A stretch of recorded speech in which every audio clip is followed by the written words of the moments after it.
تو عزیز طلبہ، یہ راستہ محنت اور مشقت مانگتا ہے.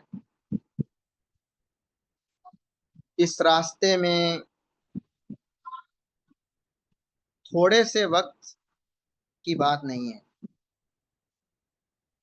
اس علم اور علم نافع کو حاصل کرنے کے لیے جو ایک شرط ہے یہ ہے کہ یہ علم آسانی سے حاصل نہیں ہوگا، بلکہ اس کے لیے آپ کو ایک جہد مسلسل یا مشقت کرنا پڑے گی. آپ کو علم کے ساتھ اپنے آپ کو باندھنا پڑے گا،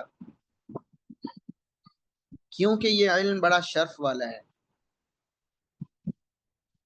کیونکہ ہمارے اسلاف نے اسی طریقے سے اس علم کو سنبھالا ہے اور ہم تک پہنچایا ہے.